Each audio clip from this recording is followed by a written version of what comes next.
दोन मुलांचा IIT जेईला selection झालं आपल्याकडे. आता त्यांची काउन्सिलिंग आहे, बघू त्यांच्या कोणत्या कॉलेज भेटते त्याप्रमाणे. त्यानंतर नेक्स्ट क्वेश्चन आहे आपल्याकडे. कोणता क्वेश्चन आहे? लास्ट क्वेश्चन क्या था उसमें, क्या बोलूं?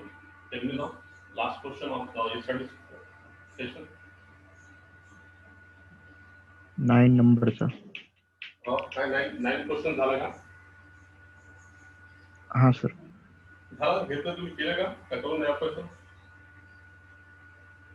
Just tell me. नवा क्वेश्चन घ्यायचा का तुम्ही? तुम्ही करता. येस, सांगा. हो नाही काहीतरी सांगा ना मुलांनी मुलींनी. काय नवा क्वेश्चन करायचा का तुम्ही करता? केलं का ते आपण? हो देते का? हा, घ्यायचा तो क्वेश्चन झाला सर तो. लास्ट क्वेश्चन घ्यायचा का मग आता बघ. हो सर. ठीक.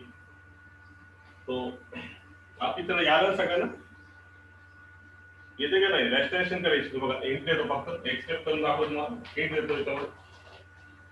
Only hint is going to 3 upon under root में 7x minus 2 minus under root में 7x माइनस 5 इंटू कितना dx. तो हिंट क्या है इसमें कि यहाँ पे जो है तुम्हारे डिवीजन में, जब भी डिवीजन में दो टर्म्स रहेंगे और दोनों के बीच में प्लस माइनस रहेगा तो मैथमेटिक्स ये बोलता है कि दोनों को अपन बांट नहीं सकते डिनोमिनेटर में रहते. वही अगर से न्यूमरेटर में दो टर्म्स है तो दो टर्म्स को अपन आराम से बांट के दे सकते. तो जब भी हम इसको बांट के नहीं दे सकते तो वो टर्म्स रूट में रहने दो, तो रूट के बाहर रहने दो. अपने को क्या करना पड़ेगा उससे? Rationalization denominator. तो यहाँ पर रैशनलाइजेशन कैसी होगी? 3 upon under root of 7x minus 2 minus 7x minus 5 7x minus 5 into multiply numerator and denominator by इसका कॉन्जुगेट से मल्टीप्लाई. कॉन्जुगेट मतलब क्या? ये अगर माइनस है तो यहाँ पे प्लस आएगा. सेम डिवीजन में under root of 7x minus 2 plus under root में 7x माइनस 5. ठीक है, ये तुम्हारा हो गया. और ये पूरी ब्रैकेट और ये पूरा क्या? dx. इसका मतलब क्या है? ये इंटीग्रेशन ये पूरे इसको है और dx के साथ है ना. ये ब्रैकेट भी इंपॉर्टेंट है, पहले से बता रहा मैं यहाँ पे इंटीग्रेशन. अब देखो ऐसे करने से क्या होगा?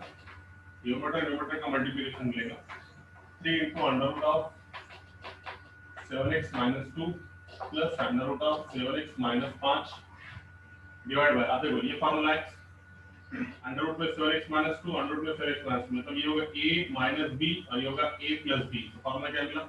Under root 7x minus 2 under root 7x minus 2.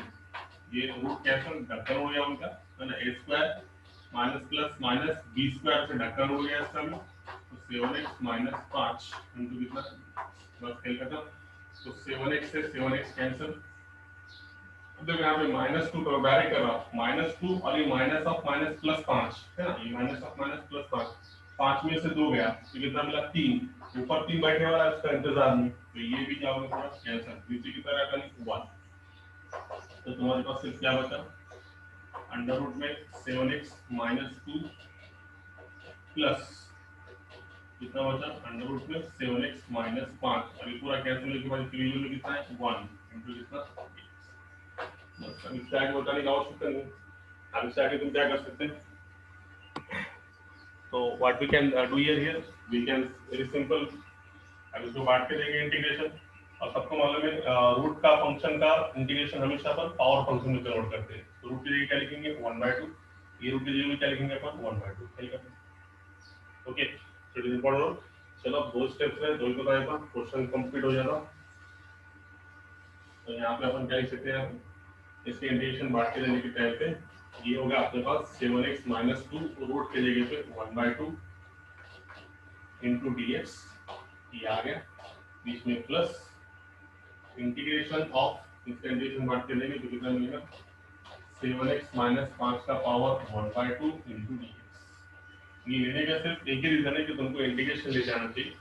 तो देखो अब इसका इंटीग्रेशन को अगर से बताएंगे तो ये पावर फंक्शन इंटीग्रेशन कैसा है ना, पावर में एक ऐड 1/2 + 1, सेम नीचे भी 1/2 + 1, मगर मैंने इसलिए यहाँ पे लिया कि तुम्हारी समझ में आना चाहिए पावर फंक्शन है नो डाउट, मगर पावर फंक्शन के बेस में कौन सी इक्वेशन है, लीनियर है। ये बात कभी भी याद रखो कि इसका पावर कितना है 1, कभी भी ऑब्जर्व करो, है ना। पावर में एक है डिवाइड बाय, और ये बेस में क्या है, लीनियर इक्वेशन। लीनियर इक्वेशन अगर से तो इसका कोएफिशिएंट सेम प्लस 7x - 5 का पावर 1/2 + 1, और सेम नीचे 1/2 + 1, अगेन बेस में लीनियर इक्वेशन, तो x का कोएफिशिएंट कितना 7, और लास्ट में इक्वेशन खत्म होने के बाद +6। इतने का तो चलो बता ही देता हूं, एक ही स्टेप में लास्ट तो क्या होगा आंसर इसका 7x - 2 का पावर 1/2 + 1 3/2, ये भी कितना मिला तुमको 7 × 3/2, राइट। ये 7 1 + 1/2 3/2, 7x - 5 का पावर 1/2 का जगह 3/2, दोनों का addition, again same 3/2 × 7 instead plus कितना 6।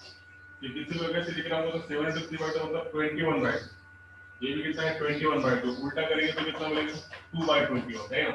देखो 7 3 21/2, 21/2 दोनों में आया, तो 21/2 का उल्टा 2/21, यहाँ पे भी क्या आएगा 2/21, तो 2/21 कॉमन निकालते हैं, इसके साथ तुम्हारे पास बचेगा 7x - 2 का पावर 3/2, और यहाँ पे क्या बचेगा प्लस 7x - का पावर 3/2। तो ये आंसर कैलकुलेट छोड़ने का था, कर दिया अपने सुपरवाइज सॉल्व। इसलिए मैं यहाँ पे लिया कि यहाँ पे क्लिक करने के लिए तुम्हारी की लीनियर इक्वेशन है, तो पावर फंक्शन के जब भी इंटीग्रेशन लेंगे कैसे लेंगे, पावर में एक है नीचे भी सेम लेंगे, और नीचे बेस में जो है लीनियर इक्वेशन मतलब x का कोएफिशिएंट 7, अगेन से x का कोएफिशिएंट यहाँ पे 7, ये हो गया 7 3 21/2, 7 3 21/2, 21/2 का उल्टा कितना मिलेगा 2/21, यहाँ पे भी क्या आएगा 2/21, दोनों में कॉमन 2/21। चलो फिर अगले क्वेश्चन की तरफ, so we proceed to the next question. I hope you got that समझ में आ गया। चलो फिर लास्ट क्वेश्चन इसका एक्सरसाइज का, है ना। इज देयर एनी प्रॉब्लम, किसी को पूछना है इसमें? Yes, anybody have problem in that one? किसी को कुछ पूछना है क्या? ओके टेल मी नाउ, किसी को कुछ पूछना है? नहीं, चलो तो फिर हम आगे जाएंगे अब नेक्स्ट क्वेश्चन की तरफ। तो नेक्स्ट क्वेश्चन क्या है कि अगर से if f of x is equal to, if f of x is equal to x minus 3/x² बराबर x³ comma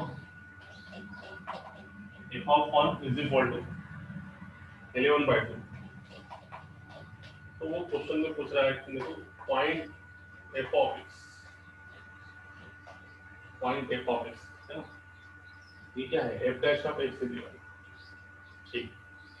तो देखो अब देखो क्वेश्चन में कैसा पूछा है, लास्ट क्वेश्चन में f dash of x मतलब किसी फंक्शन का डेरिवेटिव दिया वाला है x - 3/x³, और उसमें f of 1 की वैल्यू 11/2 है, तो तुमको वो फंक्शन क्या रहेगा कि जिसका डेरिवेटिव कितना है x - 3/x³, है ना, उल्टा करके पूछा उसने, है ना। वैसे भी अपने को मालूम है डिफरेंशिएशन और इंटीग्रेशन एक दूसरे के से अपोजिट है, integration is also called as anti derivative.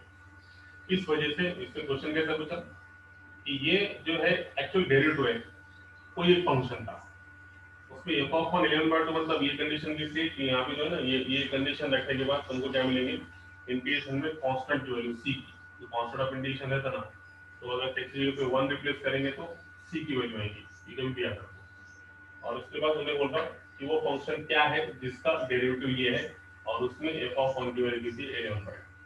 तो याद रखो अपने को मालूम है डिफरेंशिएशन और इंटीग्रेशन एक दूसरे के अपोजिट, तो जब भी कभी फंक्शन निकालने का है, डेरिवेटिव अगर से दिया वाला है फंक्शन निकालने का है, तो by definition of integral,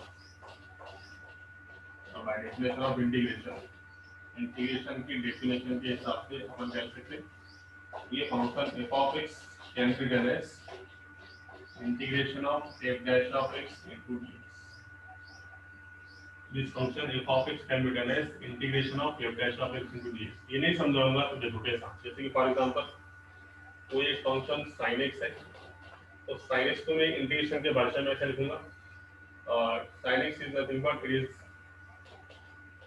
ddx of sin x into कितना या sin x को अपन इंटीग्रेशन के भाषा में से फंक्शन sin x है, और sin x का मतलब एक्चुअली क्या है, ddx ऑफ sin x मतलब एक्चुअली क्या है, cos x है ना। cos x का इंटीग्रेशन ऐसे देखेंगे तो तुमको क्या मिलेगा, sin x। तो दोनों कंडीशन सेटिस्फाइड है।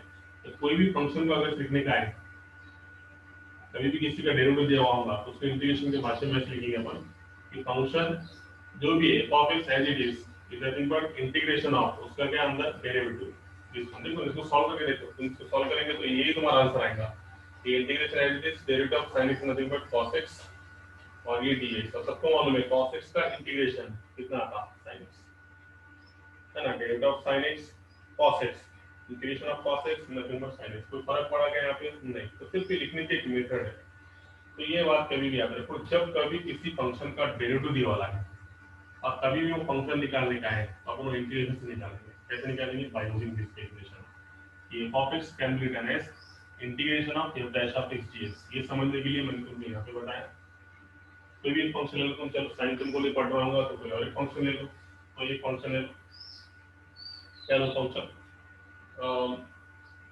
e raised to x, सबसे सिंपल। तो e raised to x एक फंक्शन, उसको अपन इंटीग्रेशन के भाषा में कैसे लिखेंगे, ddx of e raised to x, integration के अंदर ddx और इंटीग्रेशन dx।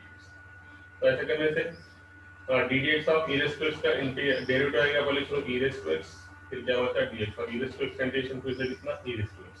तो इन शॉर्ट कभी भी याद रखो, कभी भी कोई फंक्शन का डिफरेंशिएशन दिए वाला है और वो फंक्शन अगर से निकालने का है तो हम उसको इंटीग्रेशन की भाषा में ऐसे लिखेंगे, f of x is equal to integration of इसका डेरिवेटिव इनटू dx। तो ये डेरिवेटिव क्या करेगा, इंटीग्रेशन खा जाएगा। डेरिवेटिव का क्या मतलब, डेरिवेटिव उड़ गया मतलब वहां पे क्या लगा, इंटीग्रेशन लगा, मतलब डेरिवेटिव उड़ गया मतलब क्या, इसका अपन डेरिवेटिव लेने के बाद फिर क्या लिखा अपन उसका इंटीग्रेशन। तो देखो, तो ये फंक्शन को by definition of integration f of x can be written as integration of f dash of x dx। Example दो तीन बताया मैंने तुमको, f dash of x plus f dash of x की वैल्यू इनटू dx। ठीक है, अब इसको सॉल्व करो। तो ये तुम्हारे पास हो गया x dx बांट के दो माइनस इंटीग्रेशन में 3। देखो आप कभी भी याद रखो डिवीजन में, देखो आपने मैंने इससे पहले बताया तुमको, बहुत बार बताया, याद रखो कभी भी 1/x का पावर dx है, x के पावर में 1 है तो इसका integration log of mod of x है। मगर कभी भी 1/x का पावर 2, x का पावर 3, x का पावर 4 ऐसा अगर से है तो उसका log में नहीं आता, उसको अपने क्या करना पड़ेगा, ऊपर लेके उसको हमेशा पावर में कन्वर्ट करना पड़ेगा। जैसे कि यहाँ पे कितना है 3, 1/x क्यूब है, इसको ऊपर खींचो, x का power -3 dx। Remember one thing है, x का पावर अगर सब 1 नहीं है बाकी और कोई है तो कभी भी उसको पावर में कन्वर्ट करेंगे ऊपर लेके, x का पावर 3 ऊपर आके x का पावर -3 dx। तो ये होगा तुम्हारा x का पावर में पावर फंक्शन इंटीग्रेशन, x का power 1 + 1 2 divide by 2, sorry -3 constant integration के बाहर, इंटीग्रेशन क्या होता है, x का पावर -3 दोनों का integration, -3 + 1 -2 divide by -3 + 1 nothing but -2 और लास्ट में कांस्टेंट ऑफ। तो ये तुम्हारा आ गया। तो ये कितना आ गया, वो तो फॉर्मूला सॉल्व करने के बाद तुम्हारे पास फंक्शन के आगे देखो f of x actual function of this type x² 2 और this minus minus become plus, ये कितना मिला 3/2 और x का पावर -1/2 है, इसको नीचे लेके 1/x² मिलता है ना, माइनस नीचे 1/x² और लास्ट में कितना प्लस है। तो ये तुम्हारा फंक्शन है। अब ये फंक्शन में उससे क्या बोला, ये फंक्शन में f of 1 is equal to 11/2 रखो, मतलब x के प्लेस पे when x is equal to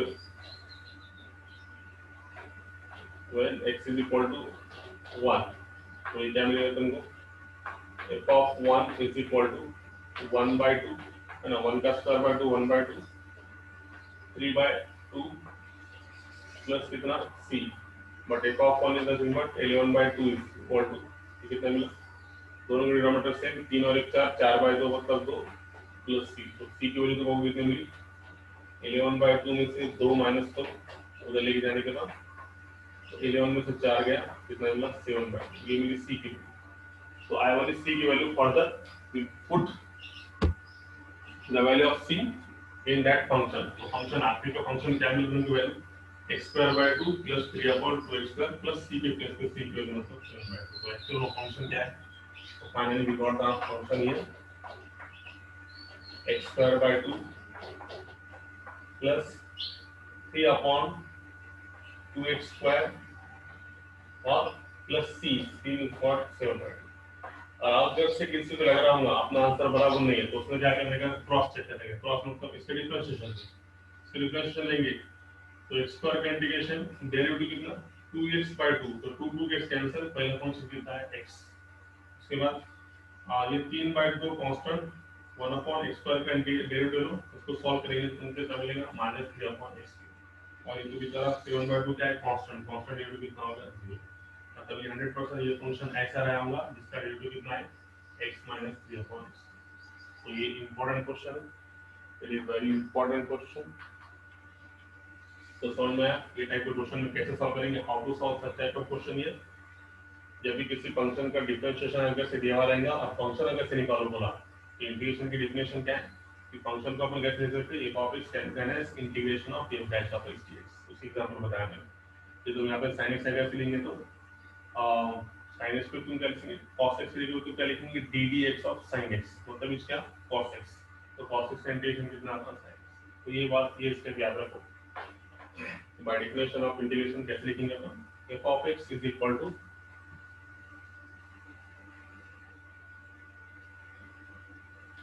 okay, तो कैसे लिखेंगे अपन f of x is equal to integration of f dash of x। So it is important question, ये इसमें स्टार्टिंग इंपॉर्टेंट है, बाकी सब ठीक है। और ये वैल्यू क्या यूज क्या है हमेशा एल्गोरिथम पर, ये वैल्यू जब भी देंगे तो ये वैल्यूज का यूज ये इसलिए है कि वहां पर अपन जो इंटीग्रेशन में जो फंक्शन में जो कांस्टेंट आएंगे ना, ये वैल्यू निकालने के लिए हमेशा ऐसी कंडीशन दिया होता है। तो ये कंडीशन का यूज करके हमेशा अपन क्या निकालेंगे सी की वैल्यू, तो सी की जगह ठीक है। So I hope you got that one, each and every question that you see in first exercise. पहले एक्सरसाइज में हमने हर एक क्वेश्चन देखे, कोई भी क्वेश्चन तुम्हारे लिए नहीं छोड़ने वाला है। चलो तो पहली एक्सरसाइज कंप्लीट होने के बाद अब हम दूसरे की तरफ जाएंगे। तो नेक्स्ट राइटिंग है यहाँ पर, next writing nothing but methods of integration. ठीक है, हो गया सबका, देखो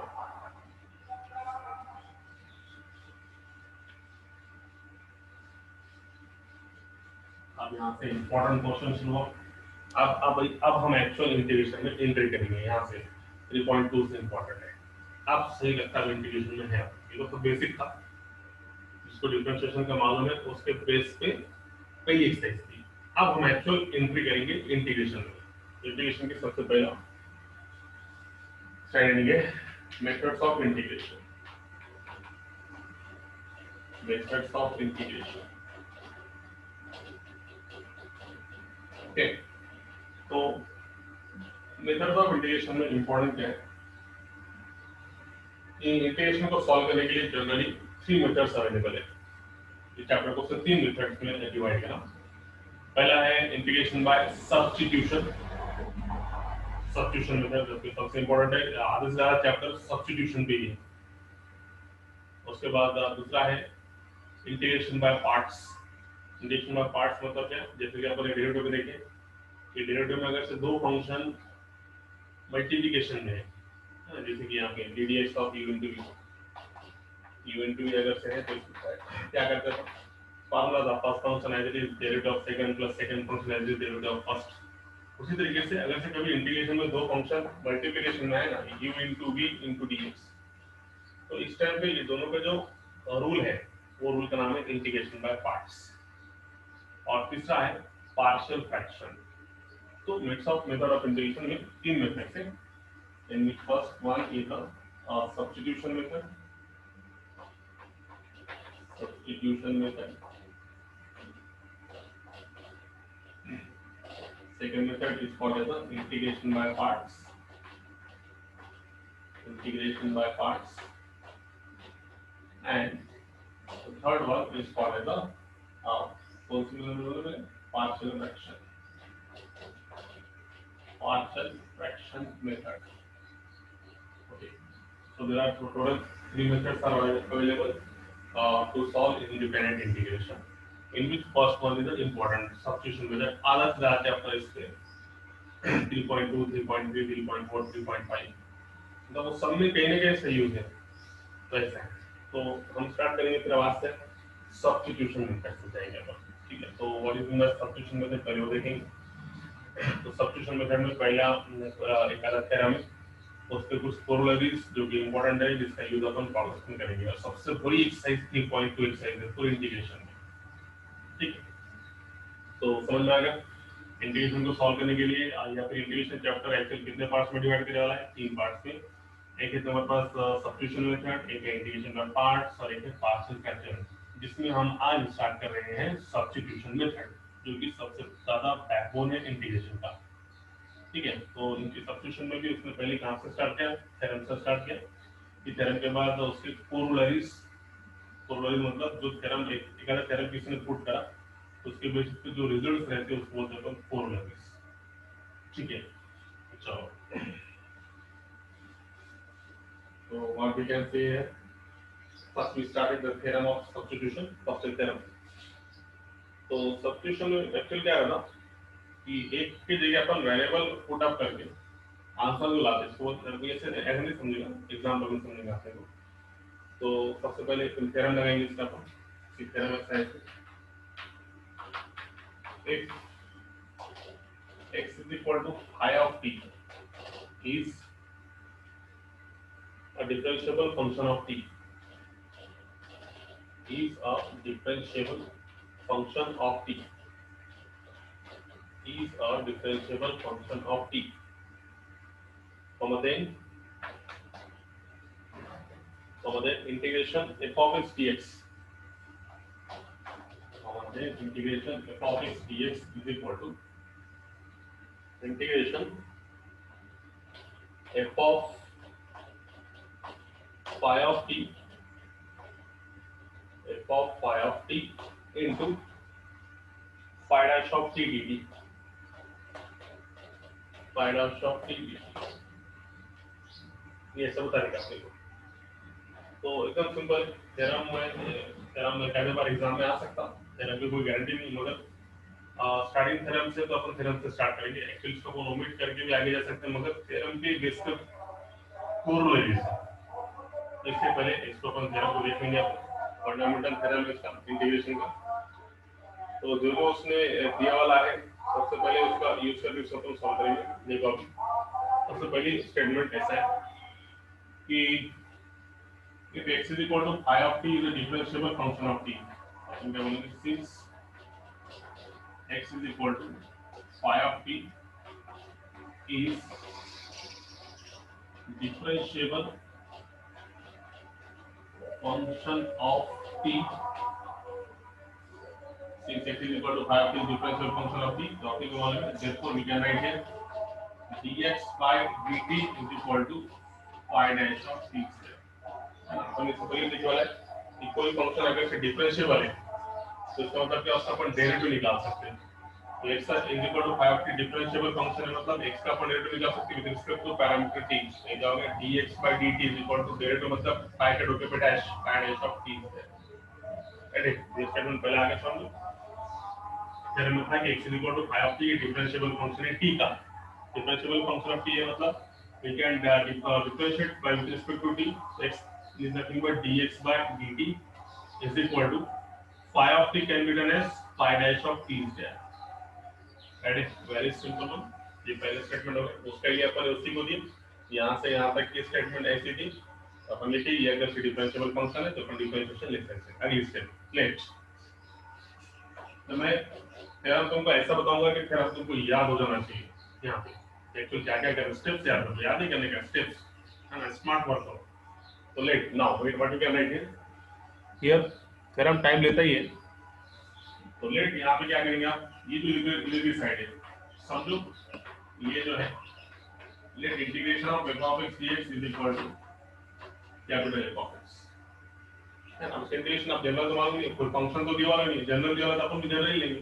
तो समझो कोई एक function small f of x का इंटीग्रेशन क्या आ गया capital F of x। Let ये फंक्शन का जो इंटीग्रेशन है, स्मॉल जो इंटीग्रेशन है, स्मॉल f of x का इंटीग्रेशन कितना है कैपिटल F of x। तो क्या अब हम इसके जगह पे ऐसे लिखेंगे, क्या लिखेंगे यहाँ पे हम phi of x। तो इसका मतलब इसी को अगर से समझ रहा होगा कि f of x का इंटीग्रेशन अगर से phi of x है तो कोई ये बोलेगा क्या कि बाबा ये अगर से इसका इंटीग्रेशन है तो 100% f of x का डेरिवेटिव क्या आया होगा small f of x। And कि अगर से स्मॉल f of x का इंटीग्रेशन कभी अगर से कैपिटल F of x है तो कोई ये बोल सकता है कि बाबा इसका डेरिवेटिव f of x का डेरिवेटिव क्या रहा होगा f of x small f of x। उल्टा इसका इंटीग्रेशन f of x का डेरिवेटिव कितना small f of x, capital F of x का डेरिवेटिव कितना स्मॉल f of x। अच्छा कोई तकलीफ तेरा यही है होना चाहिए, घर पे देखने की जरूरत है उसको देखो पहले इसको ये दो स्टेप इंपॉर्टेंट है, बाद में करते हैं। पहले क्या स्टेप इंपॉर्टेंट है कि phi of t अगर से डिफरेंशिएबल फंक्शन है t का तो इसका मतलब उसका डेरिवेटिव निकाल सकते हैं अपन। x का derivative with respect to t मतलब क्या लिखेंगे अपन dx/dt, और phi of t का डेरिवेटिव क्या आएगा phi dash of t, root के dash phi dash of t। उसके बाद में let integration of integration f of x dx is equal to capital F of x, capital F of x। एक आधा small function का integration अगर से capital F of x है तो इसका जो डेरिवेटिव है ddx of f of x कितना रहेगा स्मॉल f of x है। ये भी बात समझ में आ गया। कोई अगर से स्मॉल फंक्शन है, स्मॉल फंक्शन मतलब स्मॉल f of x का इंटीग्रेशन कितना है कैपिटल F of x, तो उसका उल्टा derivative of capital F of x कितना मिलेगा स्मॉल f of x। यहाँ पे दो बात समझ में आ गई तो देखो अब यहाँ पे सिर्फ एडजस्टमेंट है। अब इसको देखो बाय चेन रूल के हिसाब से ये जो है इसको मैं कैसे लिखता by using the chain rule. तो दो ऊपर मिटा दूंगा यही एडजस्ट है पर जीडी में लिखूं और जीडी ठीक है देखो बाय चेन रूल के हिसाब से हम कैसे लिख सकते हैं, can write this one as d by dt of capital F of x can be done as d by dt of capital F of x। इसको चेन रूल के हिसाब से मैं लिख सकता हूं d by dx of capital F of x into dx by dt। इसी तरह चेन रूल के हिसाब से देखो एक्चुअल अपन क्या निकाल रहे हैं d by dt of f of x, इसका डेरिवेटिव निकाल d by dt of f of x can be done as d by dx of capital F of x into कितना dx by dt, मतलब dx और dx की adjustment है actually कितना है d by dt है। Okay तो chain rule के हिसाब से अपन ने क्या एडजस्ट करें dx और dx का एडजस्टमेंट ये टर्म है। अब देखो यहाँ पे तुमको बहुत सा टर्म मालूम है तो यहाँ पे तुम क्या क्या कर सकते हैं देखो यहाँ पे मिटा देंगे अपन ये तो रखो इसको अगर अपन उठा लिया जैसे आगे तो derivative of f of x तुमको मालूम है, derivative of f of x मतलब कितना स्मॉल f of x, ठीक है। और dx by dt भी तुमको मालूम है, dx by dt मतलब कितना phi dash of t। और तुमको स्टार्टिंग में बोलने वाला है if x is equal to phi of t तो replace x by phi of t, x is equal to phi of t इसके बाद तुम्हें कितना phi dash of t। और यहाँ पे क्या चला तुम्हारा ये साइड में क्या चल रहा है ये तुम्हारा d by dt of ठीक है। अब वही उल्टा काम कि अगर से अब ये फंक्शन का डेरिवेटिव इतना है, ये फंक्शन का डेरिवेटिव इतना है तो कोई भी क्या बोलेगा इधर इंटीग्रेशन इसका कितना रहेगा f of x, तो देन गेट दिस रहेगा by definition of integration if derivative of that function is this one so we can say that integration of f of phi of t into phi dash of t dt is equal to कितना आ जाएगा तुम्हारा capital f of x plus c। और अगर से कोई capital f of x लिखेंगे तो capital f of x nothing but integration of f of x dx and then plus c and that plus c को लेने की जरूरत नहीं, अपन ने डायरेक्ट ले लिया अपन इसका ये कितना मिला 20 है ना। ये फंक्शन का डेरिवेटिव अगर से इतना है तो इसका इंटीग्रेशन कितना रहेगा ये डेरिवेटिव हो जाएगा कितना मिलेगा कैपिटल f of x, तो replace capital f of x by अपन स्टार्टिंग बोल रहे हैं ना कि कैपिटल एफ ऑफ एक्स मतलब क्या है, integration f of x dx, इसकी जगह पे integration f of x dx. Actual अपन क्या प्रूव करेंगे, integration f of x dx is equal to f of phi of t into phi dash of t into कितना dt। So it is the basic fundamental theorem of that one। समझा क्या? तो बोलो, नहीं तो फिर अपन इसको फिर से रिपीट करेंगे। यस, आई गॉट इट, समझ में आया क्या? बोलो, थ्योरम बहुत बोर करते हैं इसमें, दूसरा कुछ नहीं, प्रॉब्लम्स बहुत सिंपल है, प्रॉब्लम्स की गारंटी मिलती है उनको, प्रॉब्लम 100% आएगी, मगर थ्योरम में थोड़ा बोर तो होने वाला है थ्योरी पार्ट में। यस, टेल मी नाउ, कोई प्रॉब्लम? तो एक काम करेंगे अपन, क्या करेंगे, इसके इंपॉर्टेंट स्टेप्स निकालेंगे। तुम बहुत कंफ्यूज हो गए इसमें, कोई बात नहीं। तो सबसे पहले क्या करेंगे, स्टेप्स बताना। x is equal to phi of t एक फंक्शन था, ये डिफरेंशिएबल है, इसका मतलब derivative dx by dt phi dash of t। चलो छोड़ दो, जो होगा पहला काम, पहली स्टेप, ये वाले x का derivative with respect to t लेंगे, तो ये मिलेगा हमको dx by dt is equal to this. Second में अपन क्या करेंगे, दिल से अपन ने एक बार ये कि कोई भी एक स्मॉल एफ ऑफ एक्स का इंटीग्रेशन कितना है, कैपिटल एफ ऑफ एक्स। आज तो 100% ना डी से लेक्चर होणार आहे, कारण 2 दिवसापासून झालं, आज 100% आहे। वेट करा, तुम्हाला 5 मिनिटात तुम्हाला लिंक देतो, ठीक है? चलो, let's integration f of x dx is equal to capital F of x, this one.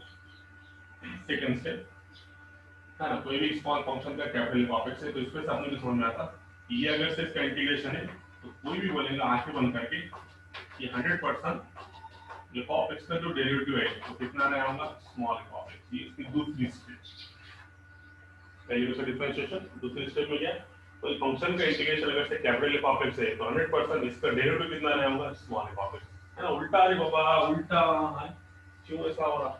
जैसे कि for example sin x cos x का डेरिवेटिव, cos x का इंटीग्रेशन कितना है, sin x है, तो कोई क्या बोलेगा कि बाबा 100% derivative of sin x, cos x का इंटीग्रेशन अगर से sin x है तो sin x का डेरिवेटिव कितना है, cos x है। वही बात बता रहे अपन कि कोई स्मॉल f ऑफ x है फंक्शन, उसका इंटीग्रेशन अगर से कैपिटल f ऑफ x है तो 100% उसका डेरिवेटिव कितना रहेगा, स्मॉल f ऑफ x। ये देखो, ये एग्जांपल कि cos x का इंटीग्रेशन अगर से sin x है तो 100% sin x का डेरिवेटिव कितना रहेगा, cos x। ये हो गई दूसरी स्टेप।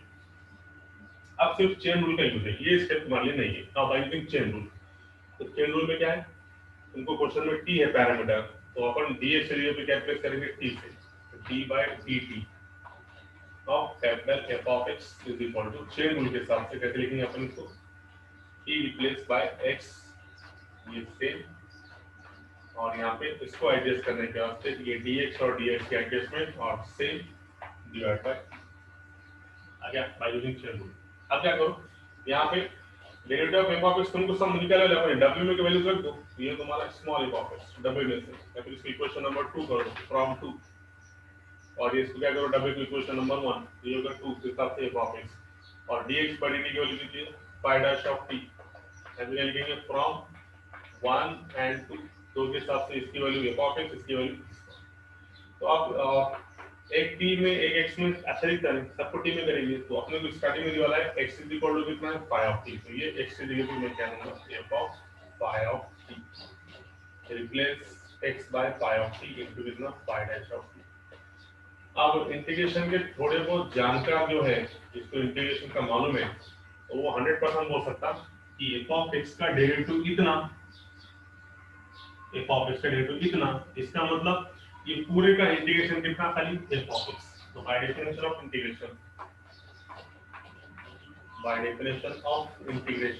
इंटीग्रल क्या होगा, अगर से ये इसका डेरिवेटिव है तो इसका मतलब क्या है, f ऑफ x 100% क्या है, ये पूरे का इंटीग्रेशन, तो f of phi of t into phi dash of t into dt, ठीक है? बस क्या करना, अब क्या करो, f of phi of t into phi dash of t into dt आ गया, इंटीग्रेशन हो गया। अब तुमको मालूम है